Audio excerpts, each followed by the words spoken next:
ये जो रिअकरेंस हो रहा है ढाबों का या इलीगल होटल्स का एनक्रोचर्स का, वो नहीं हुआ।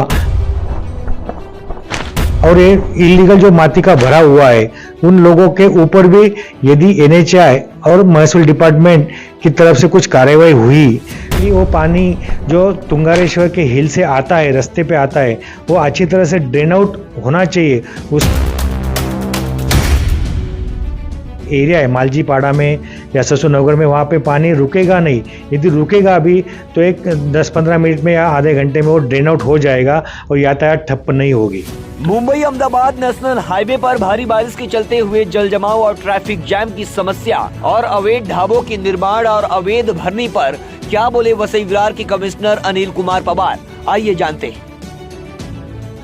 NH8 आप देख रहे हैं पिछले कई दिनों से इस पे बवाल चल रहा है। कई डिपार्टमेंट्स हैं जो इसमें काम में लगे हुए हैं और इसी के साथ महानगर पालिका ने अपनी एक बड़ी पारी जो है खेली है। इसमें आप देखिए कि कई तरीके से उन्होंने इंक्रोचमेंट और जो बारिश का पानी जल जमा हो रहा है उसको दूर करने के लिए हमारे साथ बात करने के लिए कमिश्नर साहब, जिन्होंने अपने व्यस्त समय से आपके लिए टाइम दिया है, तो कुछ सवाल हम करेंगे। सर नमस्ते। नमस्कार। सर बताएं जरा, ये जो बारिश में जो पानी जमा हो रहा है वसई विरार से, जो सीमा शुरू होती है मांडवी से लेकर और फाउंटेन तक का जो एरिया है, लोग बहुत त्रस्त हैं, क्या कारण है, क्या निवारण हो रहा है?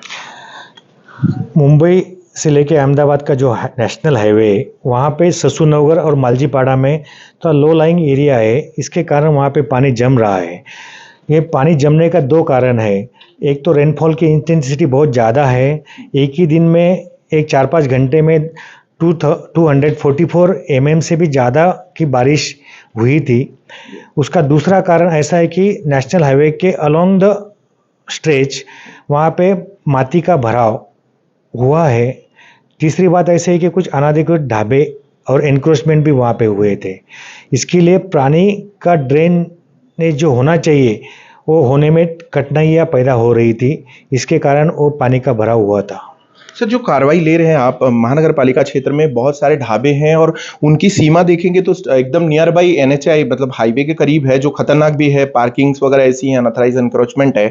तो ये सिर्फ महानगर पालिका नहीं, मुझे लगता है NHI से लेके, ट्रैफिक से लेके और महसूल तक का तो की जिम्मेदारी है। तो क्या इस बारे में आपका उन लोगों के साथ कोई कम्युनिकेशन हुआ है? ये तो जॉइंट रिस्पॉन्सिबिलिटी है। वहाँ पे हम लोगों ने, हमारे जो सांसद है श्री राजेंद्र गावित और हमारे जो बाकी तीनों विधायक है, हितेंद्र ठाकुर साहब होंगे, क्षितिज ठाकुर साहब होंगे या पाटिल साहब होंगे या हमारे बाकी सभी पदाधिकारी, सभी सर्वदलीय जो पदाधिकारी है, उनके सहयोग से CP साहब की तरफ भी एक मीटिंग हुआ था और हमारे सांसद, उन्होंने भी 3 बार मीटिंग ली थी। उस मीटिंग में रेवेन्यू डिपार्टमेंट के अधिकारी थे, फॉरेस्ट डिपार्टमेंट के कुछ अधिकारी थे, NHI के भी अधिकारी थे। तो उनको सभी को इकट्ठा बिठा के हर एक की रिस्पॉन्सिबिलिटी क्या क्या है और हर एक डिपार्टमेंट ने क्या क्या करना चाहिए, उसकी पूरी मालूमात कर दी गई थी। ढाबों पे जो कार्रवाई हो रही है इसको लेकर लोग, बहुत सारे लोग हैं जो इस बात पे खुश हैं कि कम से कम एनक्रोचमेंट दूर हुआ, लेकिन ये इसमें देर क्यों हुआ सर? पिछले 8-10 सालों से हाईवे के ढाबे जो है बढ़ते ही गए, कम नहीं हुए। आपने ये साहस दिखाया है सर। जो हमारा मुंबई से लेकर अहमदाबाद का जो स्ट्रेच है वो 16 किलोमीटर का ये वसई विरार महानगर पालिका के क्षेत्र से गुजरता है।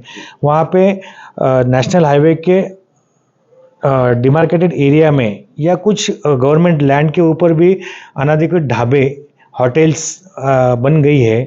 तो महापालिका की ओर से और NHI को साथ में लेके और पुलिस की सहयोग से हर बार हम वो ढाबे उनको निष्कासित करते हैं। इस बार भी मोर देन 80 अनाधिकृत होटल्स, ढाबे, उसका निष्कासन किया है। अब भी वो कार्रवाई चालू है। लेकिन बात ऐसी है कि एक बार निष्कासन होने के बाद वो लैंड जिस डिपार्टमेंट की है, उन्होंने उसकी सिक्योरिटी रखना चाहिए। वहाँ पे अनाधिकृत बांधकाम नहीं होगा या इनक्रोचमेंट नहीं होगा, उसके ऊपर ध्यान देना चाहिए।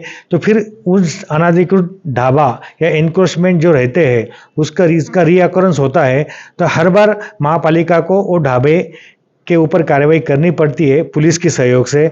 लेकिन यदि वो लाइन डिपार्टमेंट जो रहेगा, उन्होंने यदि उनका विजिलेंस बढ़ाया तो ये बार बार ये जो रीअकरेंस हो रहा है ढाबों का या इलीगल होटल्स का, एनक्रोचर्स का, वो नहीं हुआ।